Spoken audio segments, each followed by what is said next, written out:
Welcome to Health, Wealth, and Legacy. I'm your host, Sam Abdela.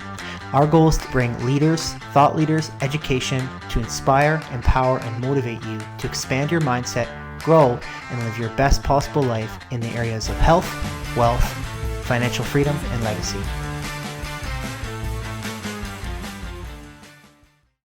All right, welcome everybody to our webinar on how to buy cottage property. My name is Sam Abdela with Affluence Real Stick Group. So we help clients that are using their equity and moving from the Waterloo region to buy cottage property. So we have a great presentation with Adam Leper of the Hastings Real Estate Group. Go ahead. Yeah, and hi, just like to welcome everyone to this presentation. So my name's Adam Leper. I'm up here at our office in Wyerton, and Sam's invited me on to do a presentation here. So we'll go over a few items of things that you need to know when you're looking to buy a cottage.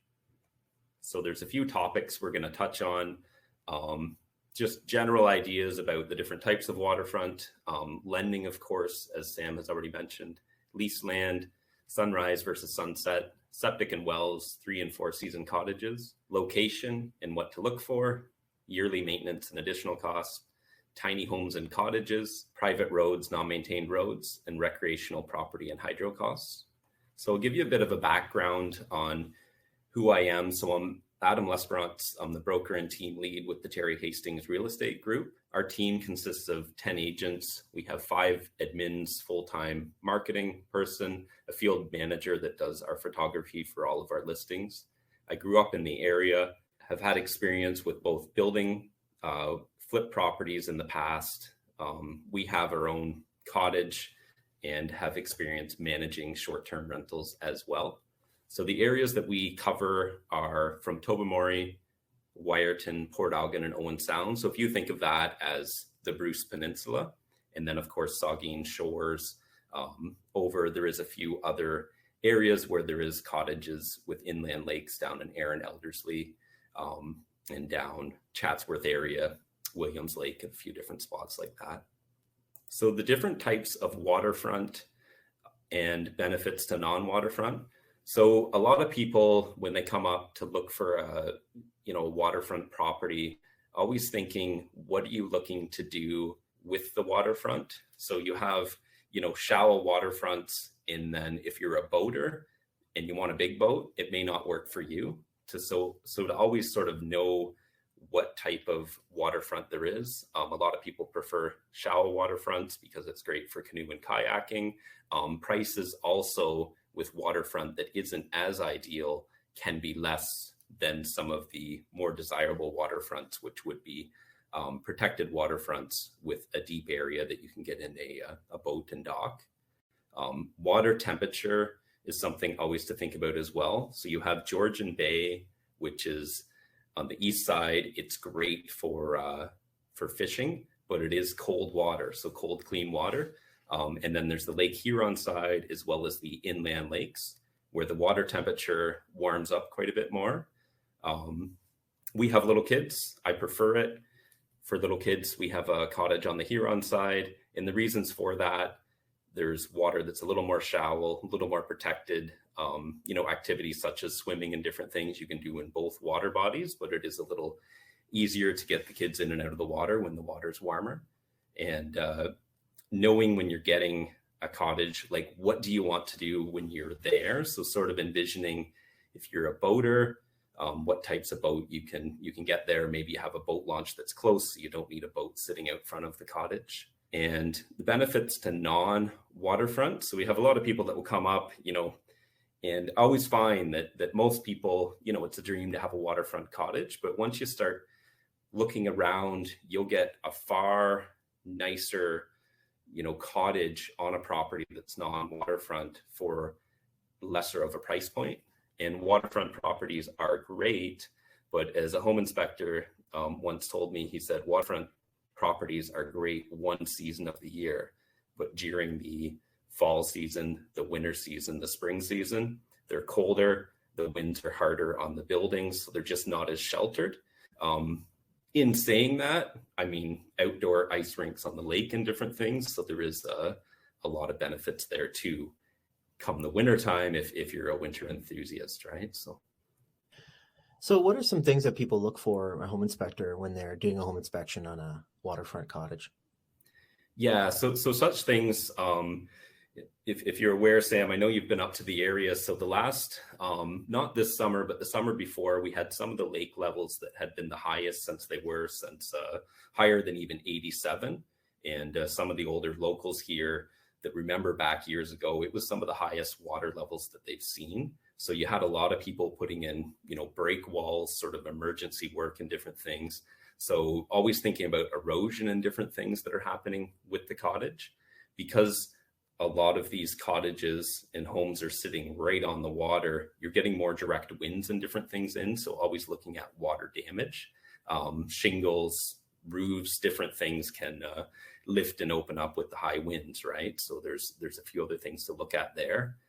Septic systems, if they were installed years ago, sometimes the water levels will actually affect that, because if the water level's up in the lake, then the groundwater level is going to increase too. So the leaching bed won't have anywhere to sort of fall out to. So you're going to have issues with the septic. So those are definitely some common concerns. Awesome, thanks. And then some things about lending and financing. So I'll just, not a mortgage broker, but I'm going to go over some different types of lending and financing that I commonly see and some things to know about it. So I know Sam mentioned about home equity line of credit, such a great way to do it, because if you pull equity from your principal residence, typically those are always the lowest interest rates that you can get. And once you remortgage or put a mortgage on a second property, the interest rates are typically a little more than your principal residence. You can, put a mortgage on a second property as long as you obviously can get the mortgage and everything. And then private money is one thing that we see some people closing on cottages with private money, which yes, is a little more expensive, but then they can, turn the rentals into a business and then possibly refinance at that time. Or perhaps they're buying a cottage at a reduced cost that needs work, which they'll be refinancing later. You always want to ensure that within the offer, you're asking for a couple water tests if it's on a well. So the reason for that, the bank wants to make sure that the water is drinkable, and you want to also ensure that the water is drinkable. But the reason the bank wants to know that, if they have to take the cottage back, then they want to make sure it's an easy sellable item with good water. The other thing with lenders in the area, working with a lot of local mortgage brokers and mortgage brokers from city centers, there is, if you think of it sort of like a circle around GTA, and then a larger circle around, Kitchener-Waterloo. And then as we get further up here, there's thousands of lenders that will do the GTA. And then as you get further up, Northern Bruce Peninsula, which is sort of the top area we service, there's less than 10 lenders. One mortgage broker was explaining to me that actually lend on properties up here because they are rural properties. So you just want to make sure that who you're working with as far as a mortgage broker knows this and they know the area, so they're shopping to the right lenders to cover that. And Adam, if it's generating income as an Airbnb, and you mentioned it could be traded as a business, do you have an idea how that would work? Yeah. So owning a few different rental properties, it's as long as you, typically a bank, unless you're doing like a business plan, they want at least 6 months of rental revenue from that property. Some, credit unions and B lenders and different things will look at a projection, but they'll view that sort of as its own little business. So if you have X property, you have all your costs, but you're making enough to cover that through the rentals, then definitely that is something that can help with the mortgage. And that is why some people will close on them with private money, get it fixed up, get it rented, and be making money. And then at that time, move into a traditional mortgage. Awesome.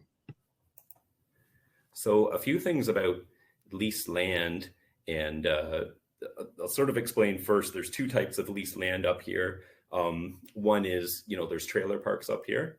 And then the other leased land that we have up here, we have a couple fairly large native reserves where there's leased land here. So the Cape Croker has a few cottages, not very many. They don't very often come up for sale, But the one that most people have heard about would be the Saugeen Reserve, which is the south side of Sauble Beach. So cottage costs in general are significantly less to buy a cottage on leased land. In saying that, they are a lot harder to finance. Most people would use a home equity line of credit to finance these. In comparison to property taxes, if you're comparing the Saugeen Reserve lease costs to South Bruce Peninsula, for example, the north end of Sauble Beach, the lease costs are going to be higher. I would, approximately double the amount just to give you an idea. And then if you're going to rent out one of these cottages, then your lease actually turns into a commercial lease, and then it doubles again. The other thing to know, you can, for 2 weeks throughout the winter time, and it can be split up, but you can go check your cottage, stay over as long as you're checking it and doing work to it, but you can't stay there year round. So there's a few people that will fly south in the wintertime and they come back and stay at their cottage in the summer. But unfortunately, it's just not somewhere where you can eventually move into for retirement, which a lot of people will buy a cottage, and then that is their sort of goal, is to move there eventually, right? So knowing that leased land is just something you can't do that with. And then sunrise versus sunset. The reason I put this here, if you think of the Bruce Peninsula and you have the Georgian Bay side, and there's a few small, like Hope Bay is an example of somewhere where you can see the sunsets, but they are, of course, over trees. And the sunrises happen on the Georgian Bay side, where the sunrise is happening over the water. And then for the Lake Huron side, it's sunsets. So, your Sauble Beach, Red Bay, Howden Vale are the famous ones with the sunsets coming down. And just to know that, a lot of people love sunrises, but a lot of people don't get up early enough for them. So it's just something good to know. Inland lakes too, always thinking about where you're situated on that lake. If you're on the, fronting on the east side, looking to your west, then you're going to see more sun come down and stuff. So just always something to think about. It's not just, where the cottage sits, but sort of where it's situated and what way it's facing, right? So Is there a preference for one or the other, or is it just mainly personal preference? Yeah, I would say it's personal preference. I would say most people prefer the sunsets.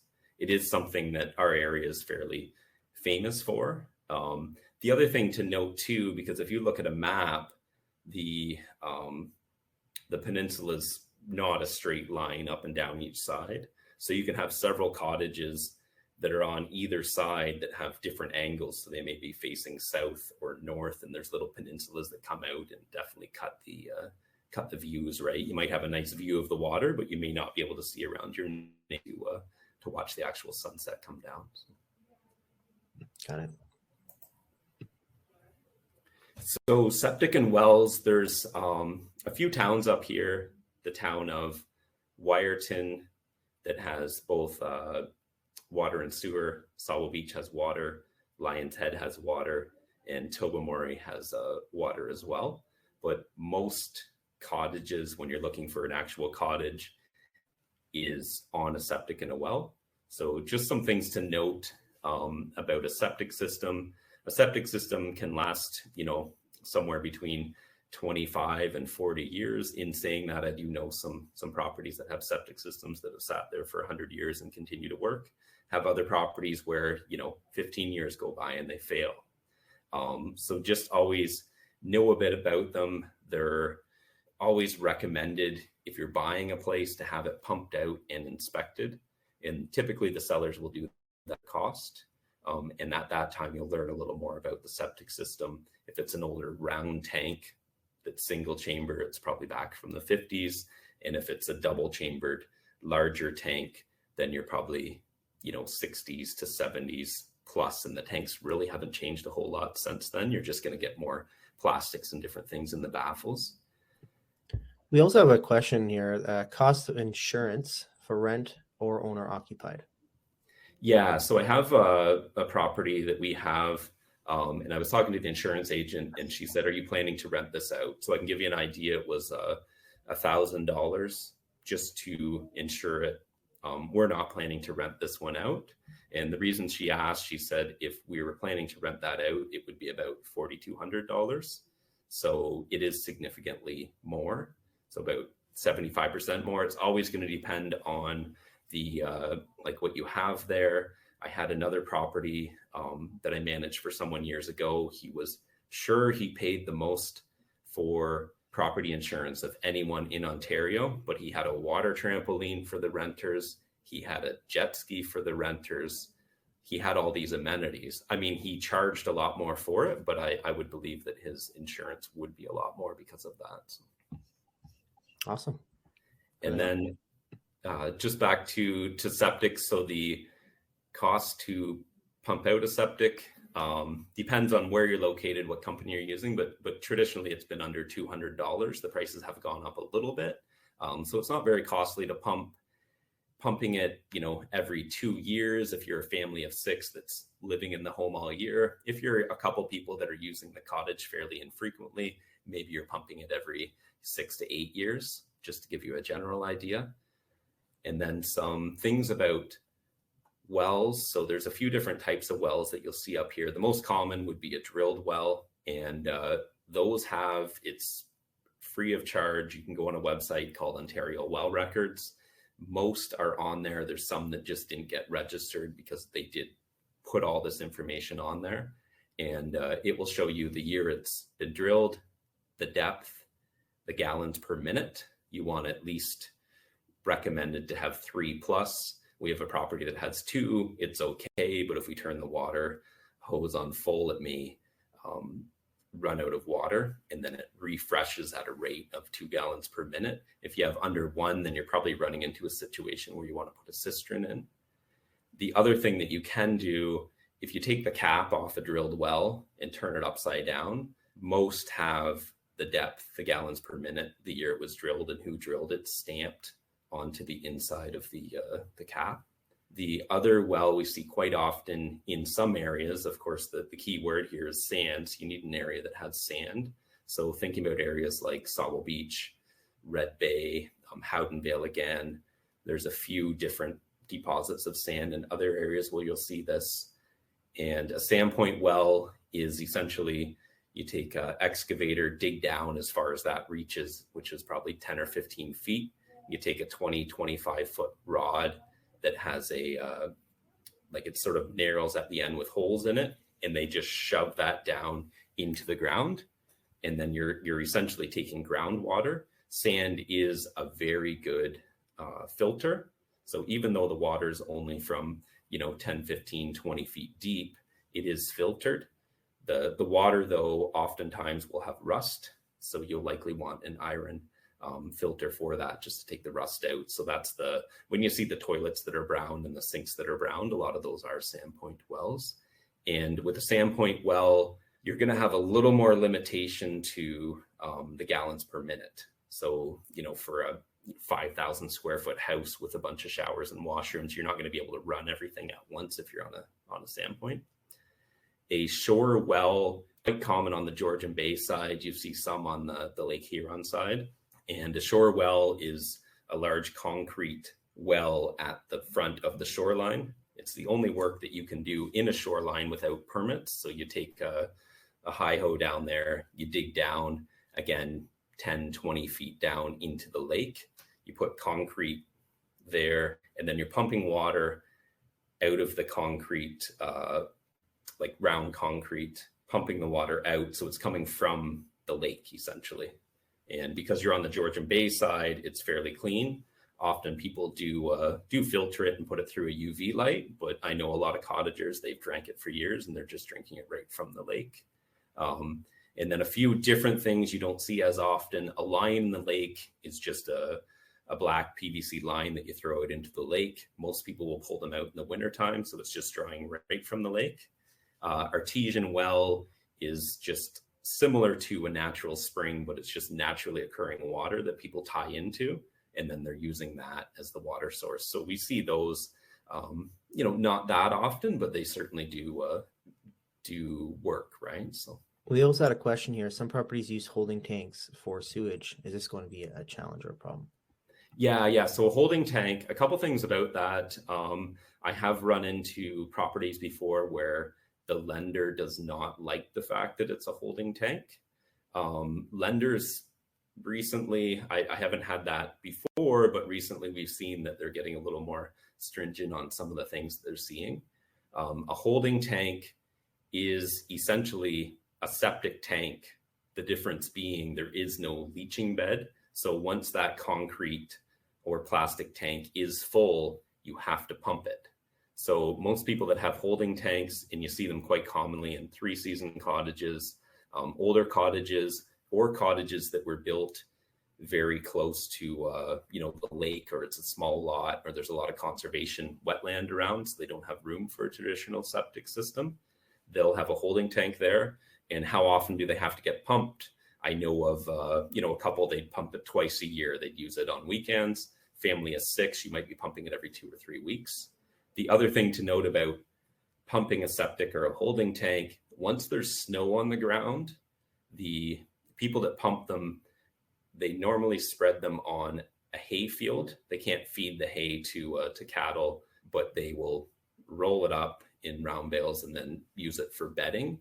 So it's fairly cheap for them to get rid of the sewage waste that way. But once there's snow on the ground, they can't spray it on the fields anymore. So they have to take it to a municipal disposal site. So if you're pumping stuff in the wintertime, then the cost of under $200 is going to go up, and you're probably going to be around that $500 mark. I've seen it as high as the $700 mark, because some of the contractors around here, they charge a special cost because they're parking their trucks for the winter. And then they can't pump more than one at once because it's going to freeze within the truck. So if you can think about the truck sitting out there, -20 weather, they have to pump it, dump it, clean it all out again. So it's a big cost, right? So, and with holding tanks, you can't get away sometimes from not pumping in the winter. So. Okay, very helpful. So 3-season versus 4-season. So the difference, a 3-season cottage is just that. Use it 3 seasons of the year. Reasons why you're not using it in the winter. So most of the main reasons are because the water system is outside of the cottage. It's not winterized, so you can't leave that water system on. A lot of these cottages that were built years ago, there was no code. You can't build a 3-season cottage now because you have to meet all the codes. It has to be insulated and everything. Years ago, you could just throw up a structure, not insulate it, not put in a heat source, call it your cottage. You'd never intend on using it in the wintertime because it was just your cottage, right? So that's where we see the 3-season cottages. Access can be another reason. So you may have something that's built like a 4-season cottage, but it may be on a road or an access point that's not maintained in the winter. So very difficult to get to and use 4 seasons. So 3-season, a lot more challenging to finance. So they're quite hard to finance. The reason for being that when we see swings in property values, 3-season cottages are sort of affected a lot more because you eliminate people that live and work in the area because they can't stay there for the 4 seasons. So banks don't traditionally, lenders don't love them because if they take them back, they can be much harder of a sale. So some things to look for as far as location. So oftentimes we have buyers that come up, they're from city centers, which is great, but they're used to things that are within a walk or a 5-minute drive away. We have some areas up here where you can be, 40 minutes to the closest grocery store and maybe 20 minutes to the closest convenience store or gas station. So always knowing, if you're the type of buyer, the type of cottage owner that wants things that are close by, you just want to make sure that you're not too far removed from some of the grocery stores, shops, hospitals, all those different things. Some people love that. They love getting up. They love the seclusion, the fact that, there's 5 people at the end of a dead end road and that's all that's there, right? That's what they enjoy about it. Our wealth creation partner, 33/7. 33/7 creates wealth for entrepreneurs. They've used financial structuring to 10x families' net worth. Now we show others how to do it. They make rich entrepreneurial families richer. For more information, visit 337.com to learn more. And for non-waterfront cottages, when you're purchasing, what I often do is I'll take them also to the closest water access point if that's what they're looking for. So they want a, cottage. Well, within 5 minutes, I can walk down here and there's a public road allowance that's opened up that goes to the water. So Miller Lake's a good example of one of the most desirable inland lakes up within the peninsula that has several access points that are maintained by the municipality.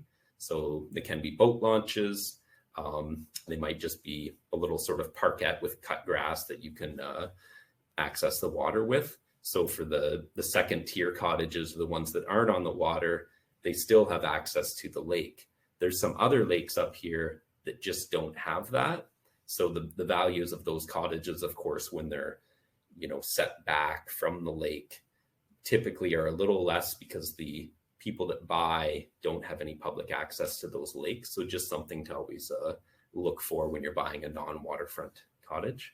And then oftentimes people too, they're just wanting something that's close to some conservation land that they can walk on, trails for ATV and snowmobiling, different parks and different things. There's a lot of little community centers, community groups, a lot of roads.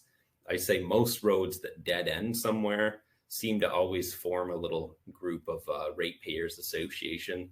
It may be a road that's not maintained by the municipality, but often these little community groups come together.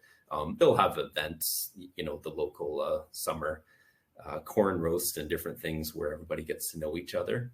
And then there's community halls, parks, a lot of events happening up here all year round, but in the summertime especially, because we're population with all the tourists and cottagers does certainly ramp up in the summertime.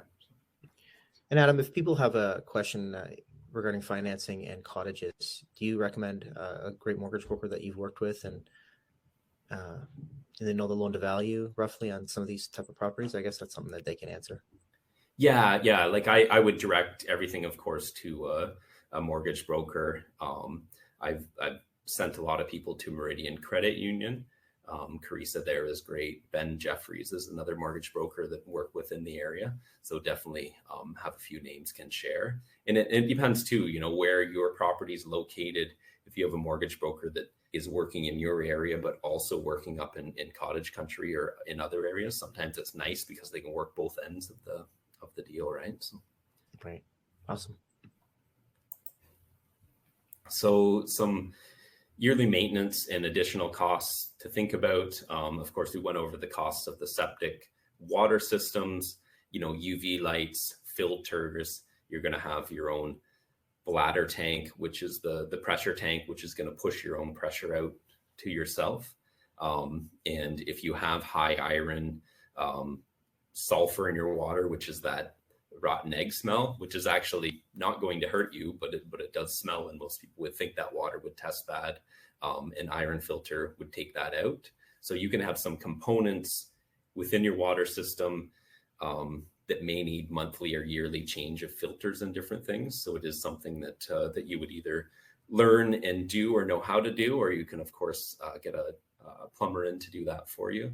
Just cleaning out eaves troughs, regular maintenance, winterizing the cottage. So when I say winterizing, that would be getting a plumber in or yourself making sure all the water's drained out of the cottage if you're not using it in the winter. A lot of people turn the heat right off because they use it in the summer and they just don't want minimal costs in the winter, right? Snow removal, even if you're not using it in the winter, most insurance companies, and it relates back to a fire truck being able to access the property, they want you to blow out the driveway or clean the driveway of snow. So you always want to think about that. Property checks, most insurance companies now, they're looking that you're at least doing a 2-week check on the property. So hiring in a company that does property checks. Some recent technology changes is actually getting around that because people are putting cameras up in their cottage. And that certainly works too, right? The insurance company just wants to make sure that that you've noticed, the door is blown open or something's happened, right? So this also brings an interesting point to a question we had before. How can one manage cottage property when living far from the property, what companies do you recommend? And are there things you consider when hiring a property management or management company? Yeah. So I would say that there's Rent a Cottage up here in Lions Head. So they're one of the main ones that sort of looks after short-term rentals and different things.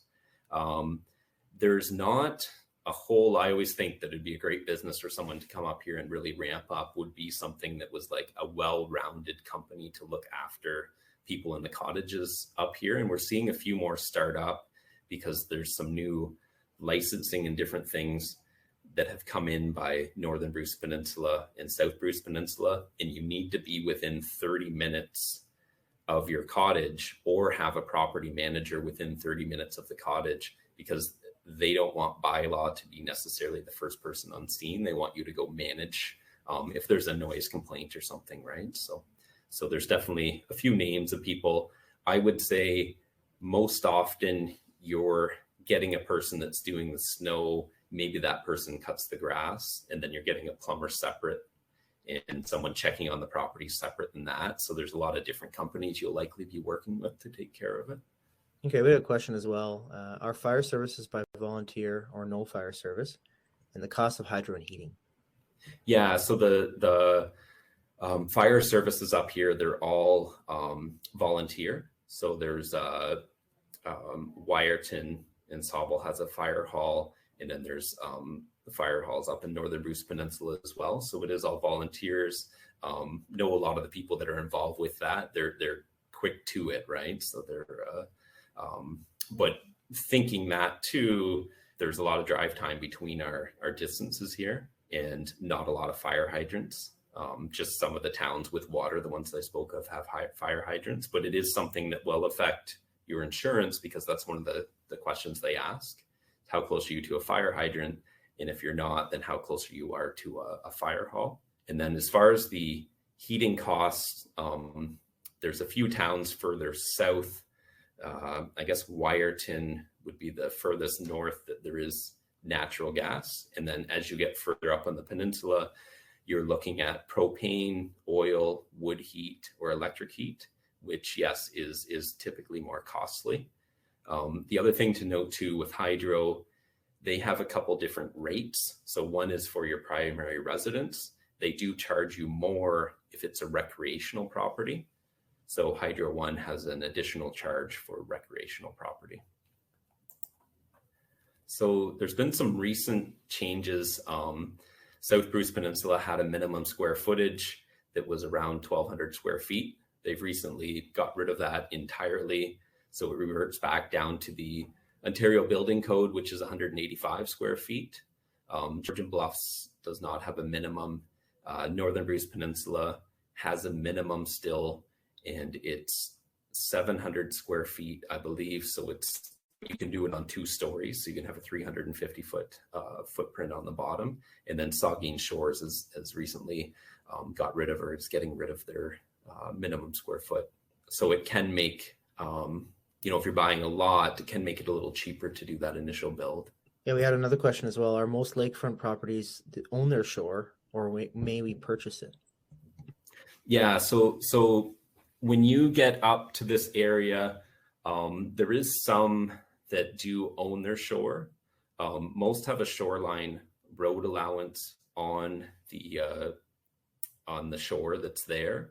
And the San, which is the Saugeen Ojibwe nations, currently are in the courts right now. So there's a court case. You can certainly read more about it online, but it's a $91 billion settlement they're asking for. So they want any waterfront 66 feet of any navigable waterway or any unopened road allowance they're claiming. So they're going back to, I don't want to get into too much detail, but you can certainly read more about it online, but they're going back to try to get this land back. Now, in saying that, a lot of the legal professionals that I've spoke to about that, because they are asking for $91 billion, it sounds like they're leaning towards a cash settlement, not actual control of these lands back. Okay, makes sense. That's interesting. Selling your home during tough times, whether you're downsizing, divorce, or debt, we understand the unique challenges you're facing. Introducing our specialized real estate solution to help you navigate these difficult times with ease. Selling a home can be overwhelming, and yet our experienced team will guide you through the process, providing personalized strategies to maximize your home's value. Whether you're downsizing, going through a divorce, facing debt, we'll help you sell your home and start anew. Don't let these challenges define your selling experience. Let us turn them into opportunities. Visit our website at affluenceregroup.com to learn more. I guess the other thing to note with that question, Sam, would be there is several properties that have, it's not a true waterfront because you may be sitting there, but then you have a roadway and then you have to cross the roadway to get to the water. So you oftentimes don't own on the other side of the road, but it may be public, so you can access that. Some of these properties are split by the road and you may own a pin on the other side, so a small piece of land over there. Oftentimes, once too that you get so close to the water, you're not going to be able to do any building or anything there because of all the conservation restrictions, because the high water flood and different things.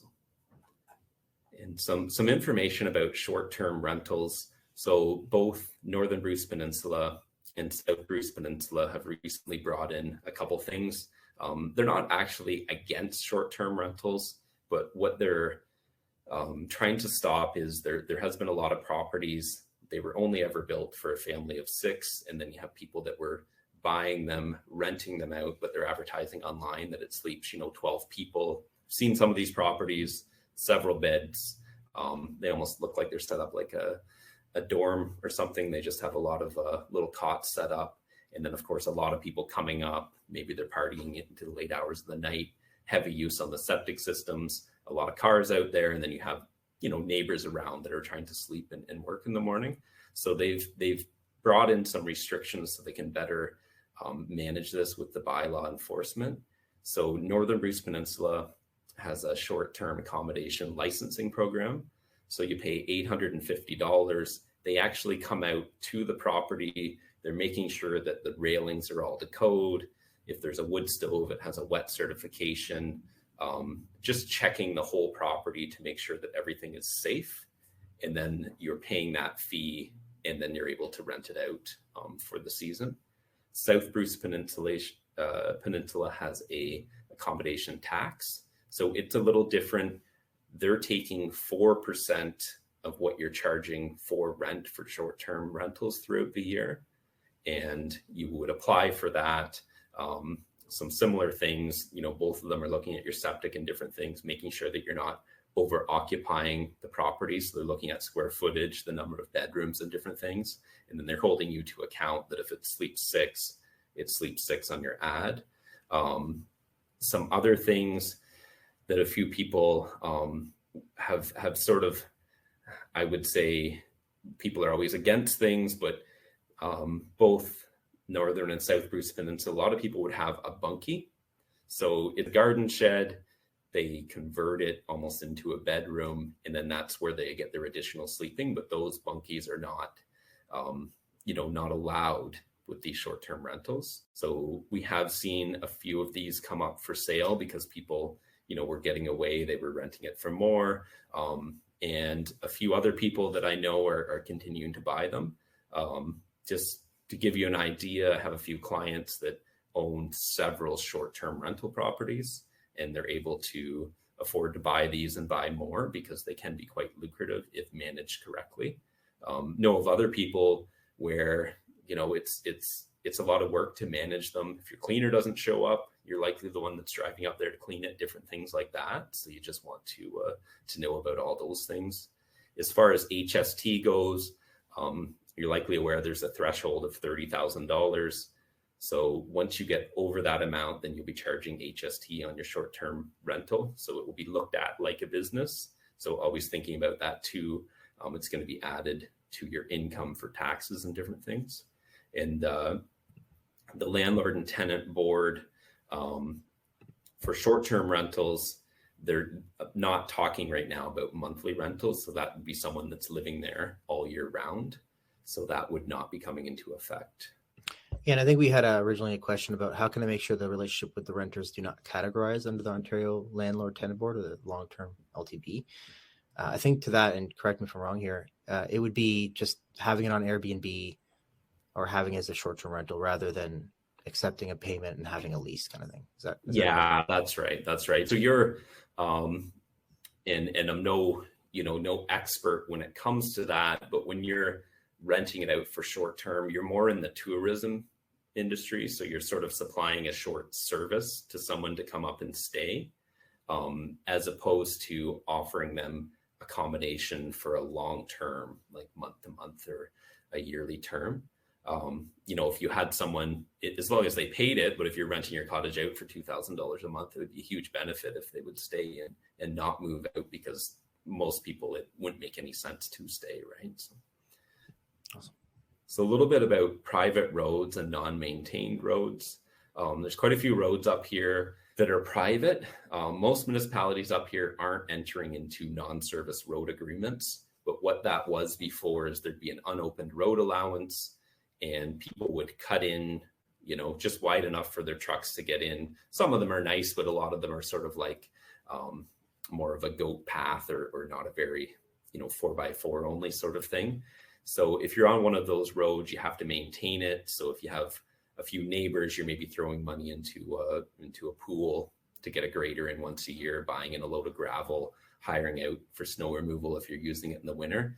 And then you're also taking all your garbage and recycling out to the main road, because the township, because these roads haven't been brought up to their standards, they're not taking over ownership of these roads. So it's just something to note.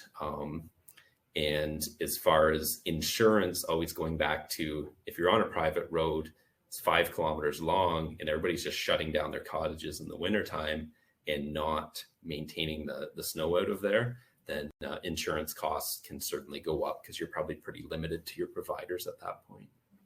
Non-maintained, there is some roads that are open by the municipality, but they just don't plow them in the winter. And the reason for that is there may be seasonal cottages on them, but there's not someone living there year round. So they're not, plowing those roads. So just a bit more about the recreational property and the hydro costs. So if you're not using the property for your principal residence, then Hydro One does have an additional cost for that. As far as your responsibility for the line maintenance, so your hydro line coming into your property, Hydro One's servicing just the main lines on the road, or sometimes they're off a road, but then they're stringing in and coming into your cottage. Some cottages, they might be 50 feet away from that line, but if there's trees and different things that are growing into that line, or if a tree knocks it down, the line coming in, you're, as the homeowner, responsible for maintaining that. Always noting that if there's several kilometers, because maybe you're way back in somewhere and someone's run hydro in, you're still responsible for all the hydro poles and everything to get in there. Especially something, to think about if you're looking to buy a property.